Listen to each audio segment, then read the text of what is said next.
Rwanda's ruling party again chooses Kagame as presidential candidate. And it just happened that the ruling party actually chose him for more than 90%. They have elected him again to run for president on July. And I want to share my opinion a little bit here.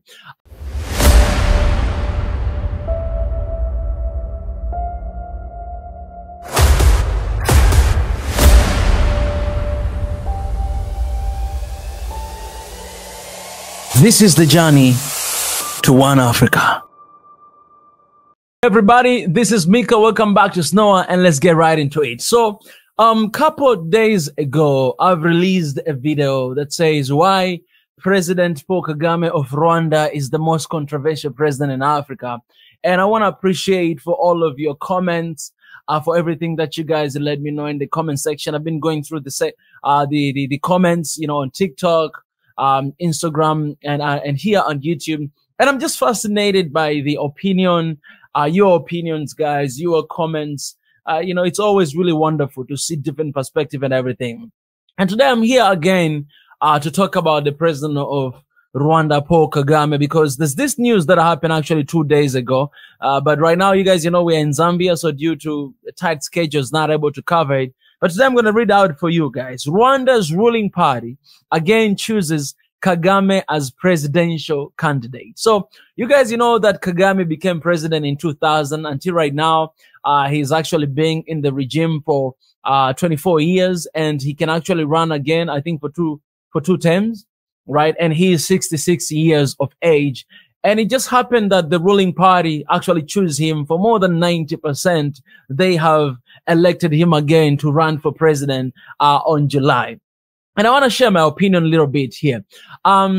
So one thing that I've discovered in the video that I've released about Paul Kagame and his controversy in Africa, I've realized one thing, that Rwandan people, they love Paul Kagame. I've looked at the comments. I did not see a single comment from a Rwandese talking negative about Paul Kagame. So yes, okay, I know a lot of people, they say, I hear this all the time that, oh, you know what, because, they're scared of Paul Kagame and all this stuff. But I don't think that is the case, because most of perhaps the negative comments that I've read, they're not from Rwandese people, but they're from someone else. This guy, he's celebrated in Rwanda. This guy is loved by Rwandese people. Of course, I know that, not everybody can love you, but the majority of people, how I see they're reacting to the videos when I talk about him, it's very positive. And not only that, being chosen and elected again by his own party to run for presidential candidate, it says something different, that actually the country still needs this person. So I know the discussion that we have a lot of time is about democracy. So where's the democracy and all this stuff? But I'm always on the side that I think Africa, we should figure out the way that works for ourselves. We should figure out the system that works for our own. We don't need to follow the Western system. We don't need to follow the Western standard, but we should decide the way that is gonna suit us, the way that is better for us. So when you look at Rwanda, and when you look at the lives and, how the living is going on and how this country has been developed for, over 24 years, you realize that they actually got the right leadership style in that country, because things are moving forward and the country is prospering. Okay, we can talk about the well-being of people, and I know that is the issue in most of African countries, almost in the whole damn world. So I cannot hold somebody's standard based on that, because it's the same thing everywhere. But I'm looking at the development in the country and how country used to be in 1994 and where it is today. Then I gotta admit that there's something being right when it comes to the leadership. And to us, honestly, I think the rest of Africans, our job here at SNOA is to hold our leaders accountable, to do what they promised to do, and to make sure that these guys are actually working for the people and for the country. And when you see someone is needed that much in the government, and when you hear the Rwandese people, who am I to judge? Who am I to question? Who am I to say, no, if the real people of the country, they actually love him, and he actually does. I mean, I don't even need to say anything here, because the truth speaks for itself. You can look at Rwanda 1994, look at Rwanda today, can look at the other 53 countries in the continent, can look at Rwanda today, where the Rwanda used to be, where it is today. then you just need to say that something is being done right. And I think the people of Africa, or Africans, they don't need complicated things. They just need the standard of living to be improved, and they need our country to be developed. They need leaders who cares for his people or her people. They need leaders who are concerned about the real matters in the country. They need leaders who tackle corruption. They need leaders who bring about prosperities in our country. Leaders who care, listen and hear the issues, the problem of the citizen. Not only listen, because you can listen and not really hear the problems, but they need people who can listen and hear and bring about solution to the problems that our country are facing. And when you look at Rwanda, you see all these elements. So we can agree to disagree, because you might be having a different analogy, different ideas about whatever. But what I'm talking about today is where country used to be in a couple of years ago, 20 something years ago, and where it is today. And to see the people of the country, if the people of the country want Paul Kagame to be president again, who are we to say no? Because I know, I'm saying this because I know what is going to come from the Western world. I know what is going to be reaction on them about this situation, that, oh, you're staying on, in the country over time. No, the people want him. What are you going to do? If the people want you to be a president, what are you going to do? You're going to need to be a president if you're doing things right. So I think the concern that I have about Rwanda is that I hope that the day that Paul Kagame is going to retire, I hope that the next coming leader, he is going to carry Rwanda to the promised land. And he's going to actually do a good and a better job. I hope someone is really there to do that. But the problem that we have in Africa is that when our leaders stay long time over power, the next leader you have, when they come in the regime, they try to undo everything. Oh, they try. If this guy, he was having trouble with the Western, this guy, he's going to be really close to the Westerners and change everything, and things just change. You see Libya, what happened, when they took down Libya, the coming leader was, basically did not do anything because it was just a puppet to the West. And this is the concern that we have, that I hope the spirit of patriotism, the Rwandese spirit that Paul Kagame he installed in every single Rwandese people in the country, I hope that spirit, it will be to the next leader who will come, whenever that time it will be. Because Rwanda is progressing, guys. Whether we want to admit it or not, whether you're a fan of Kagame or you're not, but we have to admit that work is being done in that country. I'm telling you guys the truth. I don't care what kind of person you are. I don't care what kind of religion. I don't care whether you have or you don't have. I don't care. But if you do a good work for your country, for your people, I will support you. Well, I'm not saying that, you're not doing anything wrong, but I will support because I'm looking at the lives of the people.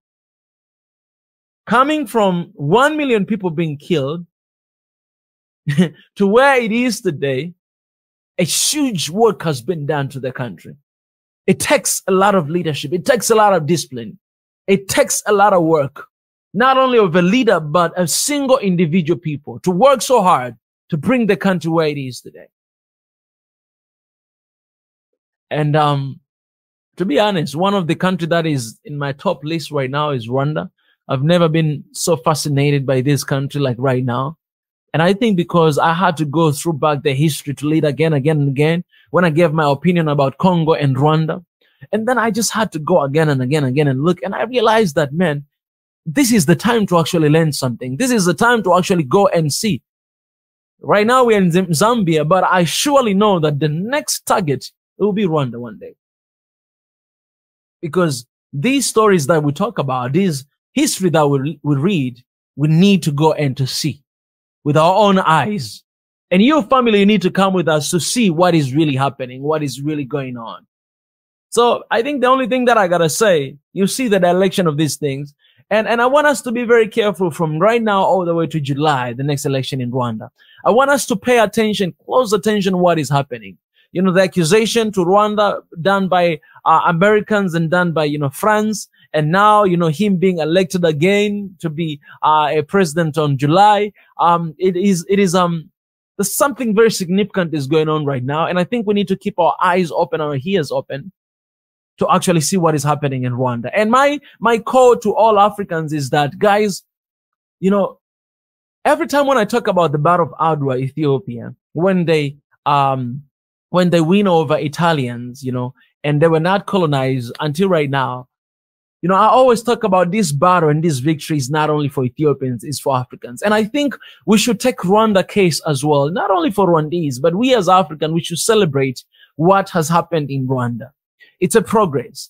And it's an evidence that shows that something can actually be done in the country and it's possible something to happen. You can possibly take country from the level ground to somewhere at the top. It is possible to do that. And I think Africans should celebrate that. And I think Africans should look at that and learn all the good things that have been done, all the right things that have been done in Rwanda to actually apply in our countries, because we can do it.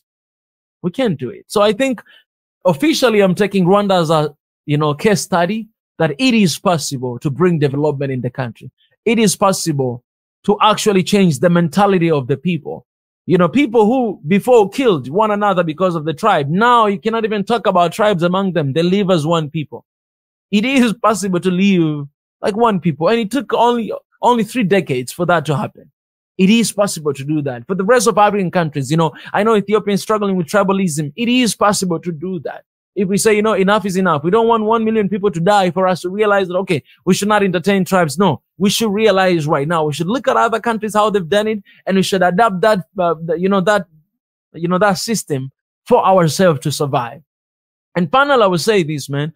I'm saying all these things not only to praise Rwanda. I'm saying these things to remind Africans that it is possible, and the only solution for Africa is for us to come together.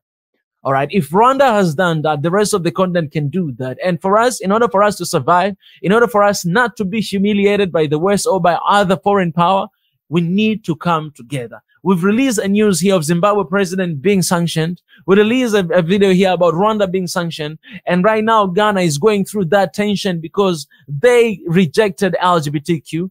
Man, the only solution is for Africans to come together. Rwanda did that, and now it is where it is today.